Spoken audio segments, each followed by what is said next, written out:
ఎమ్మెల్యేల జీతం నుంచి 25,000 రూపాయలు పార్టీకి ఇవ్వాలని సీఎల్పీలో నిర్ణయించారు సీఎం రేవంత్ రెడ్డి. పార్టీని బ్లాక్మెయిల్ చేస్తా అంటే కుదరదన్నారు. భయపడే పరిస్థితిలో పార్టీ లేదన్నారు. అద్దంకి దయాకర్లా ఓపికతో ఉండాలన్నారు సీఎం రేవంత్ రెడ్డి. దయాకర్ ఓపికగా ఉన్నాడు కనుకే ఎమ్మెల్సీ అయ్యారని అన్నారు సీఎం. దేశంలో ఎక్కడా లేని విధంగా సంక్షేమ పథకాలు అమలు చేస్తున్నామన్నారు డిప్యూటీ సీఎం భట్టి విక్రమార్క. ఈ సంక్షేమ పథకాలను ప్రజల్లోకి తీసుకెళ్లాలని సీఎల్పీలు ఎమ్మెల్యేలకు సీఎం రేవంత్ రెడ్డి సూచించారని చెప్పారు ఆయన. చరిత్రలోనే ఏ రాష్ట్రంలో జరగనటువంటి అద్భుతమైనటువంటి కార్యక్రమాలని ప్రజలకు అందించే దాన్ని ముందు తీసుకొని పోతున్నాం. అందులో ప్రధానంగా సన్న బియ్యం,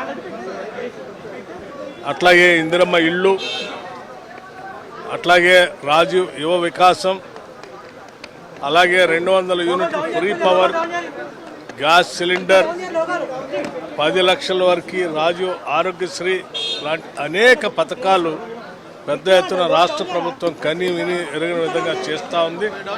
రుణమాఫీ కానీ, రైతు భరోసా కానీ, లేకపోతే ఆత్మీయ భరోసా కానీ ఇవన్నీ చేసుకుంటూ ముందు పోతా ఉన్నాం.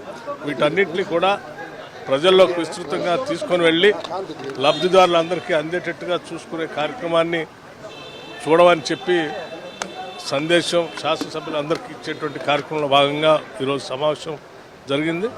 ఈ ప్రభుత్వ పరంగా చేస్తున్నటువంటి ఈ సంక్షేమ కార్యక్రమాలన్నింటినీ కూడా కింది స్థాయిలో, క్షేత్రస్థాయిలో డెలివరీ మెకానిజం నేరుగా వాళ్ళందరికీ చేరటం కోసం మీ పాత్ర విస్తృతంగా ఉండాలి. శాసనసభ్యులుగా అందరూ వెళ్ళి చెప్పండి అని చెప్పే కార్యక్రమం. 4 ప్రధానమైన సంక్షేమ పథకాలకు సంబంధించిన అంశం విషయంలో గౌరవ సభ్యులతో కూడా చర్చించడం జరిగింది. దేశంలో ఎక్కడ లేని విధంగా సన్న రకం బియ్యం రేషన్ షాపుల ద్వారా మనిషికి సగటున 6 కేజీలు ఇచ్చే కార్యక్రమం మొట్టమొదటి రాష్ట్రం. పేదవారికి అందిస్తూ ఉన్న ఈ సంక్షేమ పథకం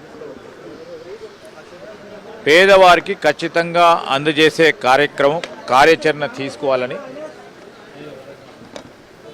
దీంట్లో పూర్తి స్థాయిలో ప్రజాప్రతినిధులుగా శాసనసభ్యులు కానీ, శాసన మండలి సభ్యులు కానీ అందరూ కూడా దీంట్లో పాల్గొని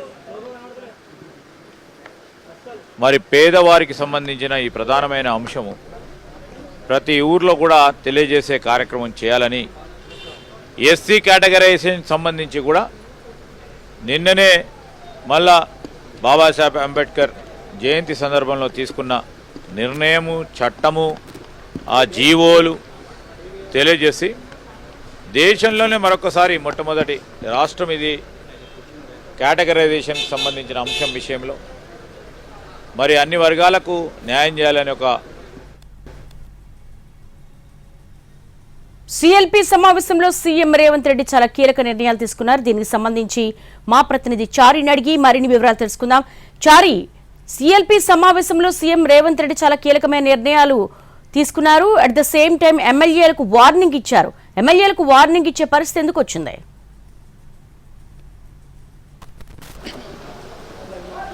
కొద్దిసేపటి క్రితమే సీఎల్పీ సమావేశం ముగిసింది. సీఎల్పీ సమావేశంలో అనేక రకాల అంశాల మీద సీఎం రేవంత్ రెడ్డి కీలకమైనటువంటి ఆదేశాలు జారీ చేశారు. మంత్రివర్గ విస్తరణకు సంబంధించినటువంటి వ్యవహారంలో చాలామంది ఎమ్మెల్యేలు బాహటంగా మాట్లాడుతున్నటువంటి నేపథ్యంలో ఇలాంటి వ్యాఖ్యలు పార్టీకే కాదు, పార్టీ నుంచి పదవి ఆశిస్తున్నటువంటి వాళ్లకు కూడా ఇవి నష్టం చేకూర్చేటువంటి వ్యాఖ్యలే తప్పితే లాభాన్ని చేకూర్చోనేటువంటి అంశాన్ని స్పష్టం చేశారు. మరోవైపు ఎంపీ చామల కిరణ్ కుమార్ రెడ్డికి ఒక రకంగా చెప్పాలంటే క్లాస్ని తీసుకున్నారు సీఎం రేవంత్ రెడ్డి.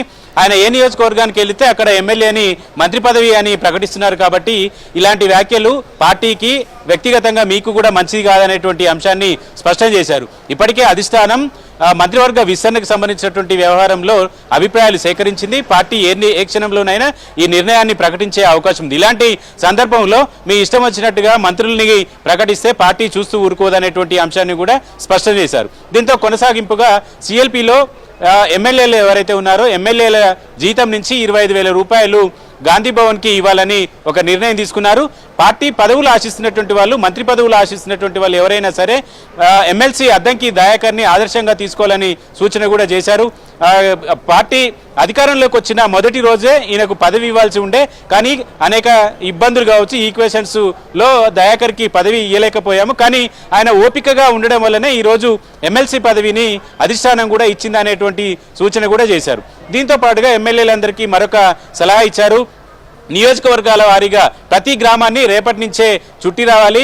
జూన్ 2వ తేదీ వరకు నియోజకవర్గంలో అన్ని గ్రామాలు తిరిగి అక్కడ ఉన్నటువంటి సమస్యలకు సంబంధించినటువంటి నివేదికను ఇవ్వాలని సూచించారు. సీఎం విదేశీ పర్యటన ముగించుకొని వచ్చిన తర్వాత ఒక్కొక్క ఎమ్మెల్యేకి పర్సనల్గా అపాయింట్మెంట్ ఇవ్వాలనేటువంటి నిర్ణయాన్ని కూడా తీసుకున్నారు. అందుకు సంబంధించి విషయాన్ని కూడా ఎమ్మెల్యేలకు చెప్పారు. ఈ ఎమ్మెల్యేలకు కూడా ఆ నియోజకవర్గాల్లో ఉన్నటువంటి సమస్యలు, మేజర్ సమస్యలు, నియోజకవర్గాన్ని ప్రభావితం చేసేటువంటి సమస్యలు ఏవైనా ఉంటే ఆ సమస్యలు, ఆ ప్రాజెక్టులకు సంబంధించినటువంటి వర్కుల్ని తీసుకురండి, ఇమ్మీడియట్గా పూర్తి చేసేటువంటి బాధ్యత నేను తీసుకుంటానని చెప్పారు. వీటితో పాటుగా రెండవసారి అధికారంలోకి రావడమే ప్రస్తుతం మనకున్నటువంటి ప్రధానమైనటువంటి లక్ష్యం. కాబట్టి రెండోసారి అధికారంలోకి రావడానికి అన్ని రకాలుగా నియోజకవర్గాల్లో అభివృద్ధికి సంబంధించినటువంటి పనులన్నీ తీసుకొని రావాలని సూచించారు. వీటికితో పాటుగా ఇప్పటికీ ప్రభుత్వం అమలు చేసినటువంటి సన్నబియ్యం కావచ్చు, ఇందిరమ్మ ఇళ్ల నిర్మాణం కావచ్చు, ఎస్సీ ఎస్టీ వర్గీకరణ కావచ్చు, బీసీ రిజర్వేషన్కు సంబంధించినటువంటి అంశాలన్నింటినీ కూడా జనంలోకి తీసుకువెళ్లాలనేటువంటి సూచన కూడా చేశారు. ప్రభుత్వం తరపున చేసినటువంటి సర్వేలో సన్నబియ్యానికి మంచి పర్ఫార్మెన్స్, మంచి స్పందన ఉన్నటువంటి నేపథ్యంలో జనంలోకి ఈ పథకాన్ని పూర్తి స్థాయిలో తీసుకువెళ్ళాలి. ప్రతి బెనిఫిషరీకి సన్నబియ్యం అందేలా చూసేటువంటి బాధ్యత ఎమ్మెల్యేలు తీసుకోవాలనేటువంటి సూచన కూడా చేశారు. ఇలా రెండోసారి అధికారంలోకి రావడం ఒక ఎత్తు అయితే మంత్రి పదవి ఆశిస్తున్నటువంటి ఎమ్మెల్యేలకు, అలాగే మంత్రి పదవులకు సంబంధించినటువంటి భర్తీకి సంబంధించినటువంటి అంశం మీద కామెంట్ చేసినటువంటి ఎంపీకి సీఎం రేవంత్ రెడ్డి ఓ రకంగా క్లాస్ ఇచ్చారనే చెప్పొచ్చు.